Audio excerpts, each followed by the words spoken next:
저는 한국에 장기 거주하고 있는 미국 시민권자인데요. 현재는 한국에서 주로 경제 활동을 하고 있어서 한국에서도 세법상 거주자면서 미국 세법상으로도 거주자에 해당됩니다. 그래서 결론적으로 양국의 세법을 다 적용을 받게 되는데요. 제 개인적인 경험에서 느끼는 좀 세금 관련한 얘기를 하고 싶어서 이 글을 쓰게 되었습니다. 예, 기본적으로 미국 시민권자는 어디 살든지 어디서 돈을 벌든지 간에 모든 수입의 내용을 IRS, 즉 미국 국세청에 보고를 해야 되는 걸 아실 텐데요.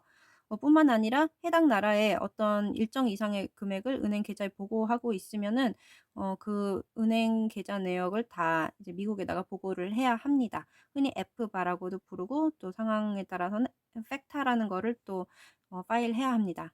그리고 증여를 주거나 받거나 또는 상속받으면은 꼭 미국에다가 보고를 해야 합니다. 미국에 당장 낼 세금은 없어도 세금 보고에는 포함을 하셔야 되는 거죠. 그리고 개인이 소유한 한국 부동산을 이제 미국에다가 다 일일이 보고를 할 필요는 없지만은 매매했을 때 발생하는 양도 차익은 꼭 보고를 하셔야 합니다. 미국 시민이라도 한국에서 이제 거주자로 되고 한국에서 주로 경제 활동을 하고 있는 상태라면은 한국인들과 모든 걸 똑같이 이제 세법을 적용을 받게 되는데요. 한국인, 미국인 다 상관없이 이제 해외에 갖고 있는 부동산이라든지 아니면 총 예금액이 5억 원을 잠시라도 이제 넘었으면은 해외 계좌 현황 신고를 매년 국세청에다가 신고를 해야 합니다. 그리고 한국 세법상 거주자가 출자한 해외 법인이 있을 경우에는 매년 법인 현황 신고 또한 해야 합니다. 이는 모든 사람들이 알고 있는 내용이고요. 다음은 제가 이제 직접 한국에서 경제 활동하면서 세금 보고하면서 알게 된 사실들입니다.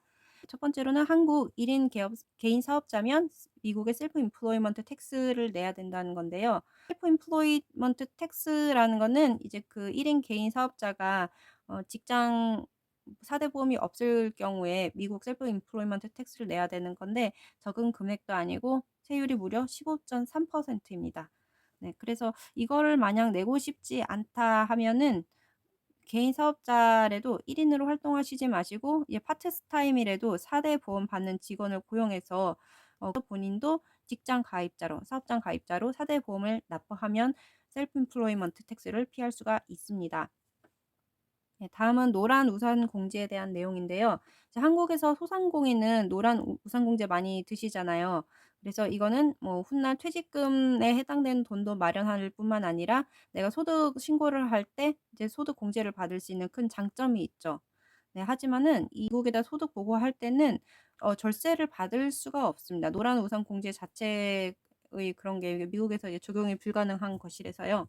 한국에 속한 NGO에게 낸 기부금이 미국 세금 공제가 안 됩니다. 예, 미국에 세금 보고할 때 이제 공제될 수 있는 기부금은 미국 내에 등록된 이제 기관에 이제 낸 기부금만 적용이 됩니다. 미국이나 한국이나 두 나라 전부 이제 1가구 1주택일 경우에 이제 절세 효과가 많이 있습니다. 한국인 경우에 1세대 1주택을 이제 매매를 할 경우에는 이제 세율도 많이 낮고 거의 안 내는 경우도 있고 그렇죠.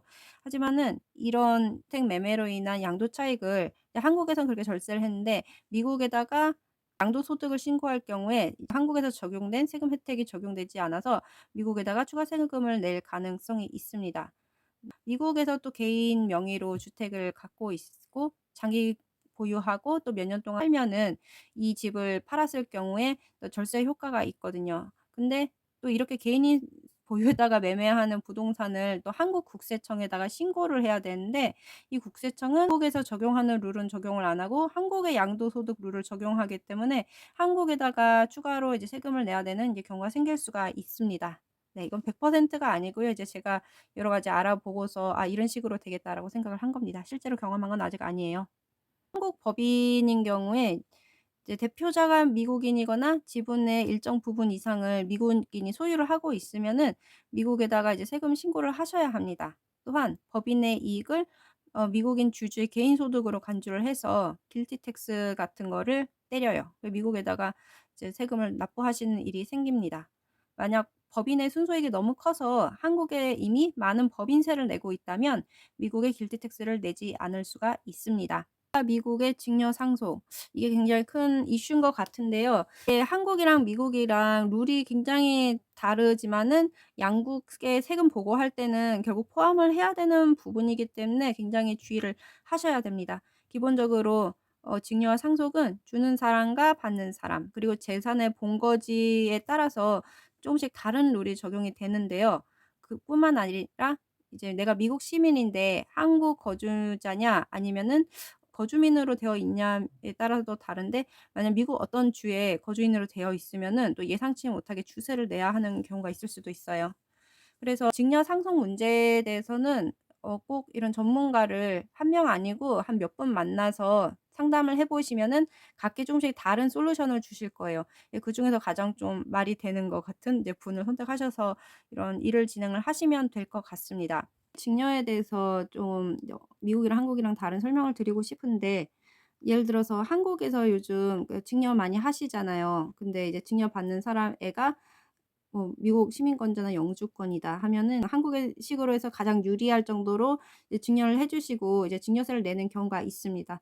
그런데 이제 이것까지만 생각하시는데, 증여받은 사람이 이 증여받은 자산을 처분을 할 때 양도 차액이 이제 매매가랑 이제 증여받았을 때 신고되었던 이제 해당 물건의 가격을 이제 빼서 그걸로 양도 차익을 계산을 하게 되는데요. 이제 미국인 경우에는 이제 양도 차익이 이제 매매가랑 이제 내가 증여받을 때가 아니고 이제 부모님이 이 자산을 처음 취득하셨을 때 가치의 차이로 계산을 하기 때문에 양도 차이가 엄청나게 높아집니다. 그래서 이 일을 간과하시면은 훗날 예상치 못한 양도소득세 세금 폭탄을 맞을 수 있습니다. 적으로 한국이랑 미국이 이중 과세를 방지하려고 협약도 맺고 그랬지만은, 납세자 입장에서는 본의 아니게 세금을 절세는커녕 이중 과세 아닌 이중 과세를 할 때가 이제 종종 발생하는 것 같습니다. 그러니까 큰돈이 걸려 있는 상황에서는 꼭 전문가들을 많이 만나서 세금적으로 체크를 하시고 이제 결정을 내려서 거래를 하시든 양도를 하시든 증여 상소를 이제 진행을 하셨으면 좋겠습니다. 이상입니다. 끝.